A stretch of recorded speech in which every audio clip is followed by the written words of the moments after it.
Oklahoma Gardening is a production of the Oklahoma Cooperative Extension Service as part of the land grant mission of the Division of Agricultural Sciences and Natural Resources at Oklahoma State University, dedicated to improving the quality of life of the citizens of Oklahoma through research-based information.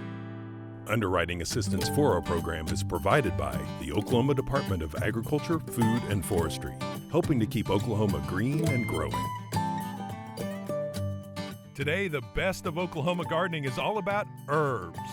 Host Casey Hentges is in the herb garden with tips on collecting herbs, methods to dry them, and how to store your summer bounty for use throughout the year. Barbara Brown has the proper steps to safely infuse oil with select herbs. And Barbara also extends our basil harvest by freezing it for later use.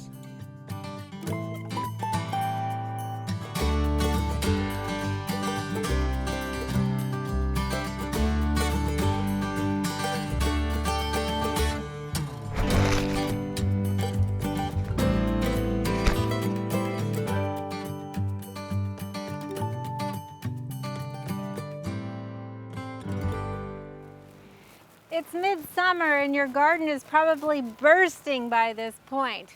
Well, one of the challenges with our garden is how do we prolong that harvest and enjoy it more than just when it's available to us in the garden. With our vegetables and fruits, we can often can or pickle those to preserve them. But another group of plants that's often bountiful this time of year is our herbs. And really, if we're going to preserve our herbs, one of the best ways to do that is through drying. And we want to harvest our herbs first thing in the morning after the dew has dried off of the leaves. When it's time to harvest your herbs, you typically want to prune from the top upper growth of your plant. And also those oils get a little bit more pungent right before they bloom. So if you've already noticed blooms, it might be a little past, but you can still harvest them. Now, you want to harvest from the top of the plant because that's where you often have cleaner, newer, supple growth. Down in the base of the plant, a lot of times you'll have less air circulation, so you're more prone to diseases and things like that. Insects like to hide in there. Also, you might see more damage on the leaves. And another thing is there'll be more soil on those leaves just from the irrigation and the splashing up on those leaves. So try to harvest from the top.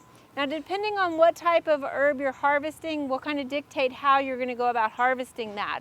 Some, like thyme, you might want to give it more of a haircut where you just kind of clip a little bit of it off. Something with basil that has a little bit larger stems and larger vegetation, you're going to selectively go in and pick out branches that are about 6 to 8 inches long. Now, you don't necessarily want to harvest your whole plant unless you know there's an approaching frost or freeze coming. In that case, take as much as you can so you can prolong your garden through the coming season.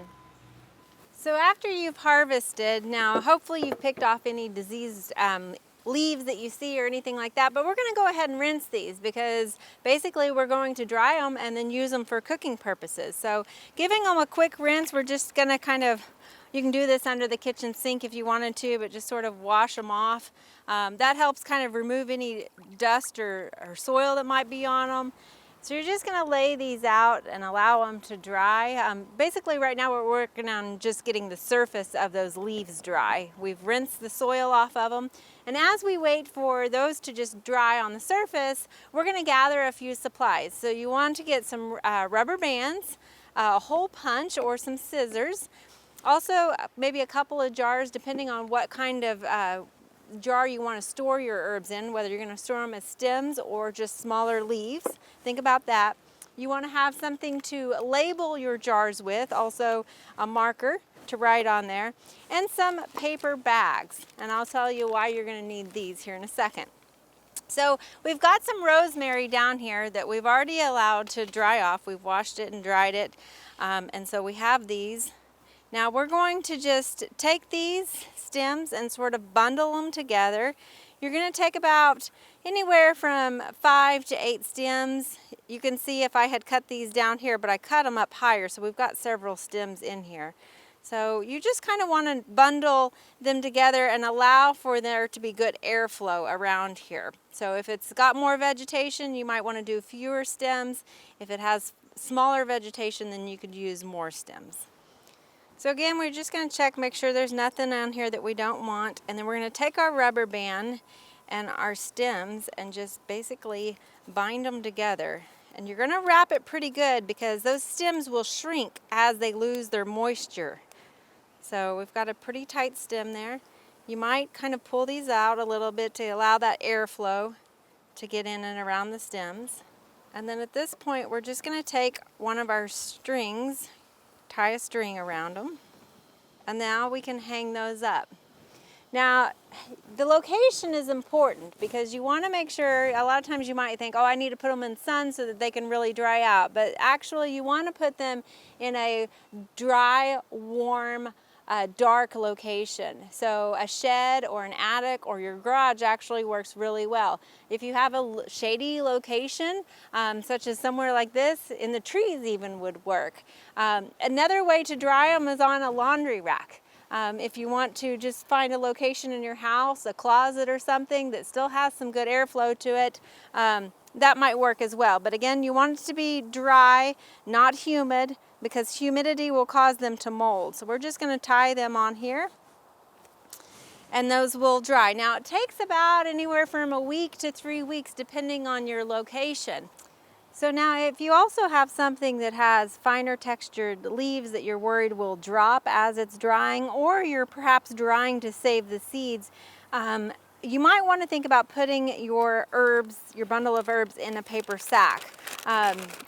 The paper sack should be hole punched so that it has holes in it. You want to make sure just to hole punch the sides and not the bottom so that as anything falls, it will collect that.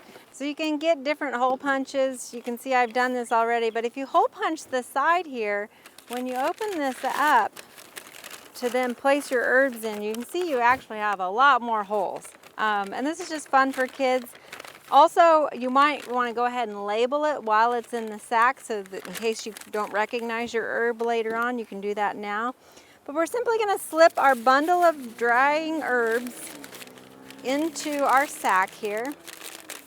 And again, we're going to get a string and tie it up around the stems of that herb that's in there. All right, so you can see our string and our stems are still hanging out the top of it. Our herbs are drying upside down, and now we can hang this in our warm, dry location. The reason why we punched holes is to allow for good air circulation to flow around that plant. So again, we're not worried about any mildew or mold, hopefully, inside this sack. And also, again, the bottom of our hole or our sack is not punched so that it will collect anything that may fall. The other benefit to putting your herbs in a brown paper sack is that if you're worried about dust settling on your herbs as they're drying, that'll help alleviate that concern as well. Now, another method of drying herbs is using a screen.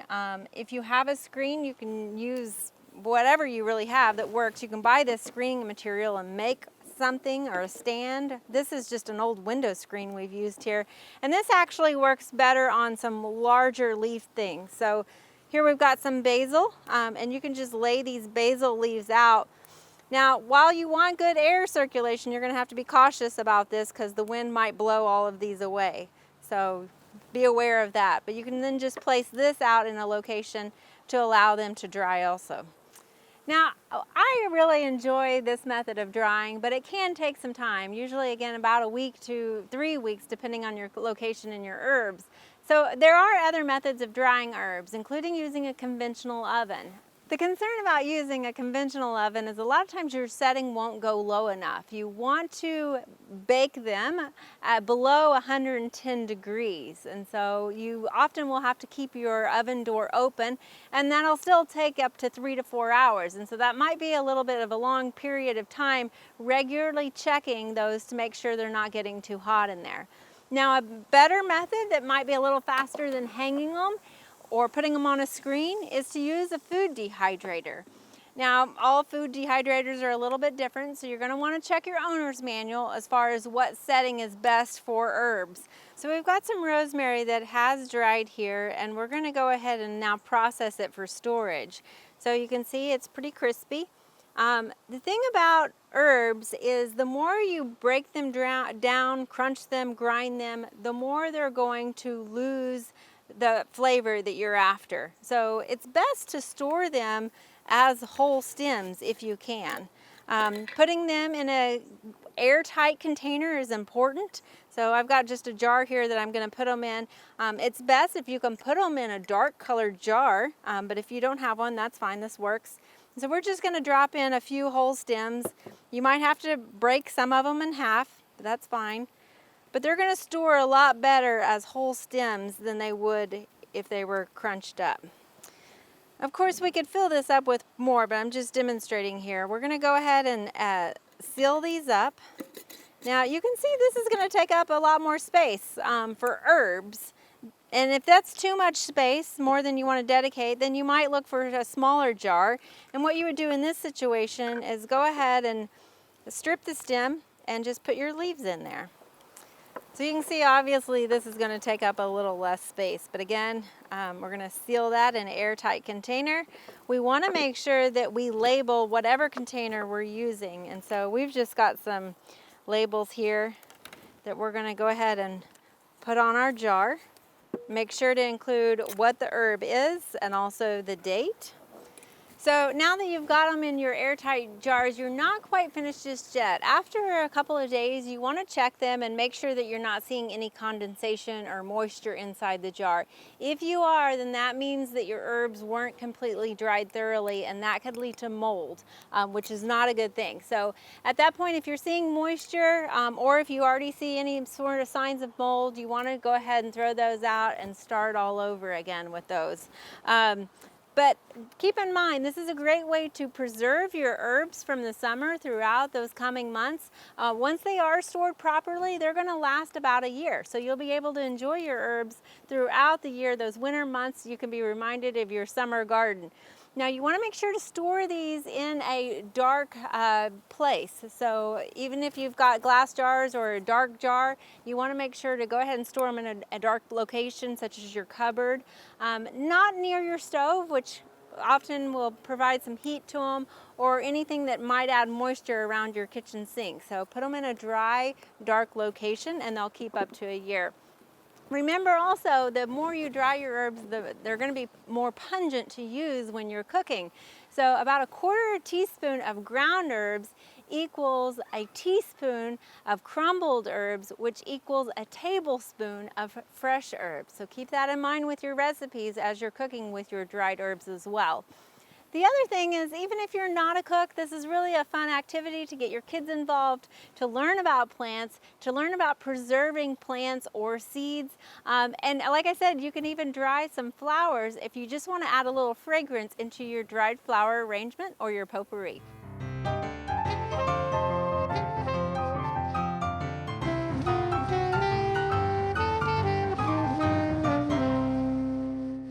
Infusing oil with garlic or herbs has been something that a lot of people want to do. You can find it on the market. If you go to a specialty shop or even at the supermarket, you can find oil with some kind of an herb in it. But we've recommended that people not do it very much at home because of the potential for developing botulism toxin, which is deadly. So the only way that you could do it is to infuse the oil with the herb or the garlic and keep it on the room temperature for 2 or 3 days, or put it in the refrigerator for a couple of months. But that's not what generally folks want to do.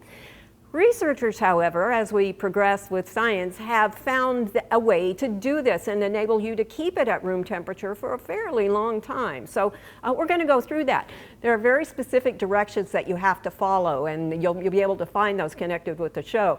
But you can only do it with garlic, and any kind of garlic will work. And then you can do it with 3 herbs. You can do it with basil, rosemary, or oregano. That's it. So follow it with those. You can mix the herbs.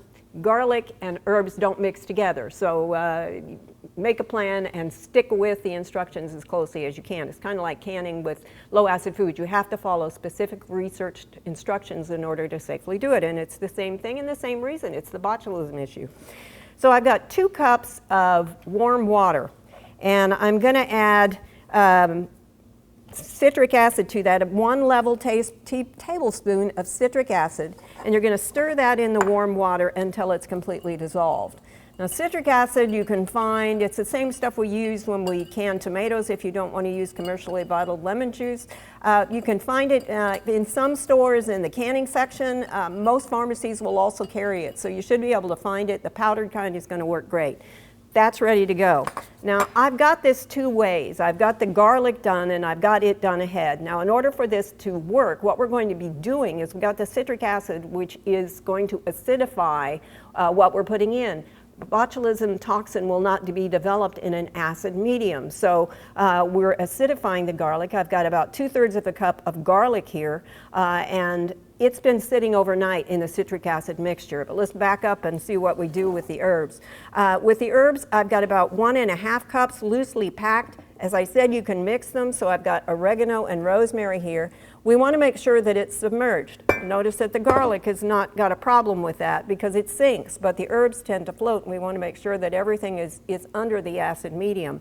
So in order to make this work, we're going to put another bowl on top of that. That's going to keep it under the water, and we're going to let that sit for 24 hours. If it needs to go a little longer, that's okay, but you don't want it to go less.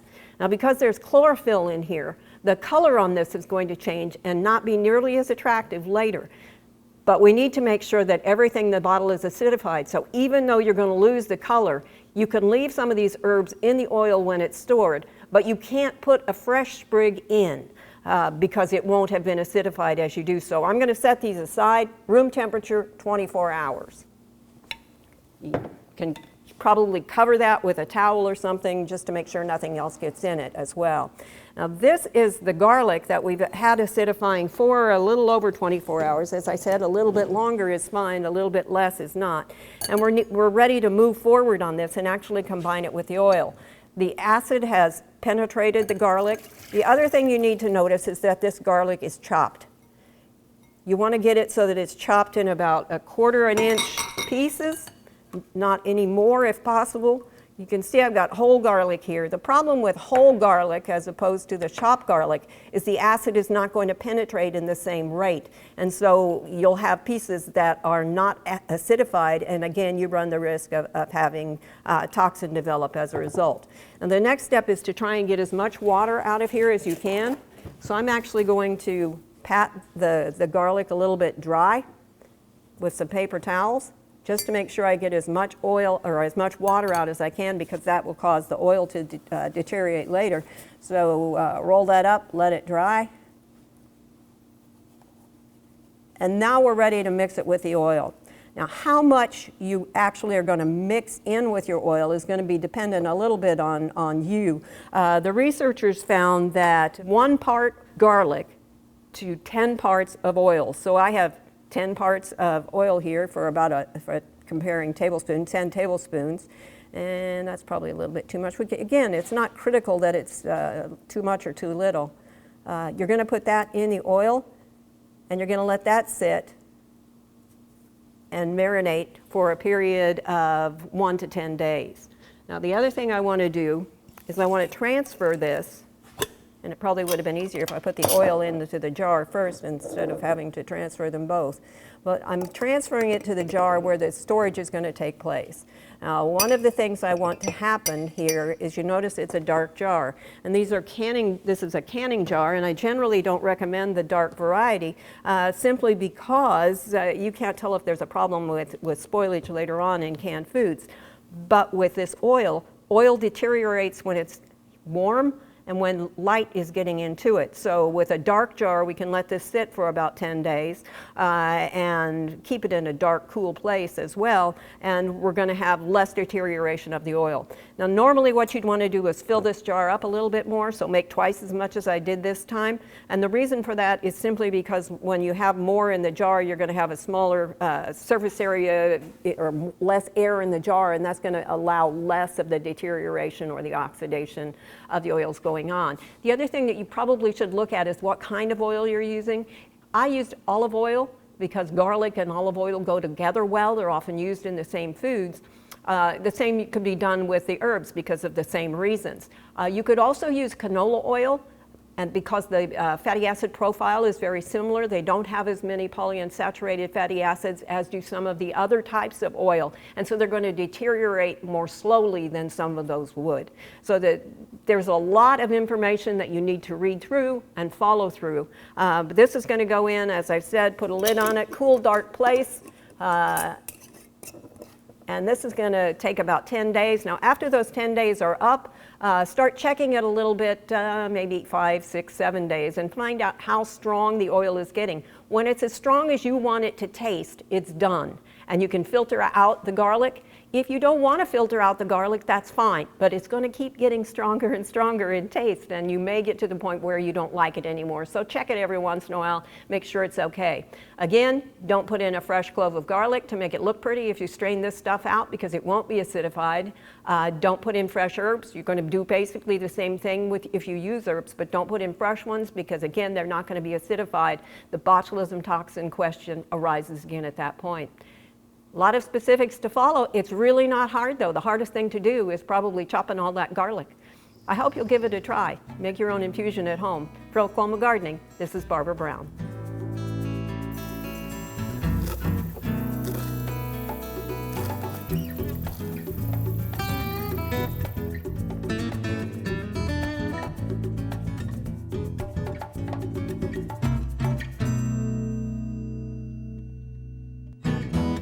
At certain times of year, basil is abundant, more than you can use at that point in time. And as you move towards colder weather, rather than moving plants inside, you may want to go ahead and use some way to preserve it. Now you can easily do that by freezing. Most common is drying, but freezing works particularly well with some of the milder flavored herbs. Basil is a good example, parsley is another one. And so what you do is go out and harvest.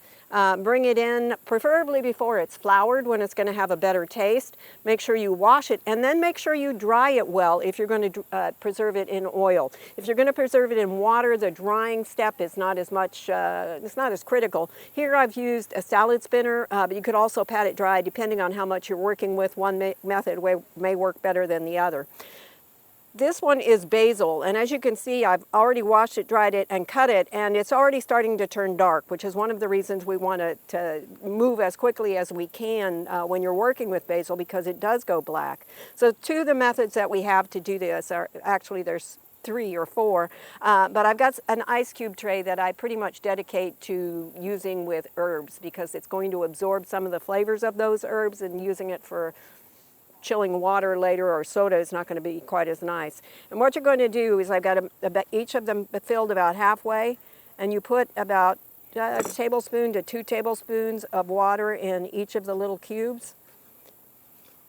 And you'll find that basil that's frozen has a much fresher flavor than basil that is dried. So this is a nice way to go, whether you're doing it in mass, or if you're doing some dried, that's great too, but doing some of it this way is a good plan. All right, these you would fill up all the rest of the way, and when you get them all filled, you stick them directly in the freezer. Now you'll notice that some of them are still sticking out of the water a little bit, and we're going to handle that when we come back tomorrow. These will be frozen solid at this point, and we're going to take some water and we're just going to pour water over the frozen cubes, and that will add water to the top. That will cover it the rest of the way and seal it. You let that freeze for a few hours until it's solid, and then you can bag it up like this. And you have, in this case, parsley, but because I did this one yesterday, but you have herbs that you can throw in. These don't work well as a garnish. They don't work well for eating fresh in many ways, but they do work great in cooking. The problem with doing it as a cube is now you have to let it thaw.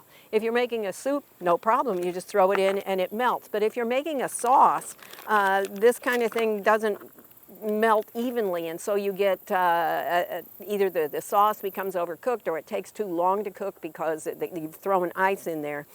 So we have an alternative method, that a couple of them actually that work very nicely as well.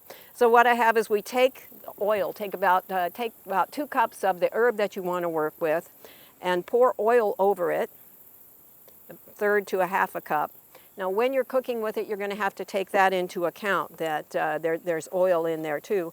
Just stir those together well until they're blended, and then you have a couple of ways that you can pack it. One is to pack it into a nice canning jar. Again, I wouldn't use plastic because of the ability of the herbs to absorb flavor, and also for the ability of the herbs to take their flavors, somehow get out of the jar and flavor everything else in your freezer.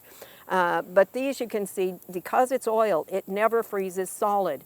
And so you can always pull some out. Again, this is parsley, but you do the exact same thing with the basil that we have here. And then you can take out what you need. It may freeze a little bit more solid than this because I'm outside, we've had it out with us for a little while and it's softened up a little bit. Then this is going to go directly into the freezer, and that works great. Just make sure you label it. Another alternative that might work better for you is to take that same mixture and freeze it into a bag flat, getting as much air out of it as you can as you freeze it.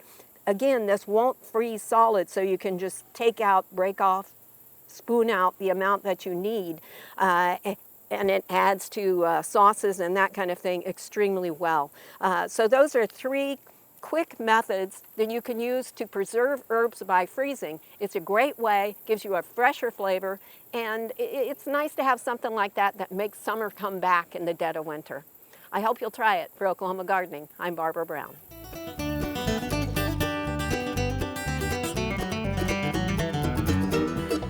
Next week, we will be back with a brand new show filled with great information for your spring gardening.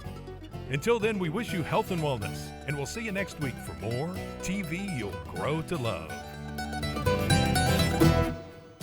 To find out more information about show topics, as well as recipes, videos, articles, fact sheets, and other resources, including a directory of local extension offices, be sure and visit our website, oklahomagardening.okstate.edu. And we always have great information, answers to questions, photos, and gardening discussions on your favorite social media as well. Join in on Facebook, Twitter, and Instagram. You can find this entire show and other recent shows, as well as individual segments on our Oklahoma Gardening YouTube channel. And tune in to our OK Gardening Classics YouTube channel to watch segments from previous hosts. Oklahoma Gardening is produced by the Oklahoma Cooperative Extension Service as part of the Division of Agricultural Sciences and Natural Resources at Oklahoma State University. The Botanic Garden at OSU is home to our studio gardens, and we encourage you to come visit this beautiful Stillwater jewel. We would like to thank our generous underwriter, the Oklahoma Department of Agriculture, Food, and Forestry. Additional support is also provided by Pond Pro Shop, Greenleaf Nursery and the Garden Debut Plants, the Oklahoma Horticultural Society, and the Tulsa Garden Club.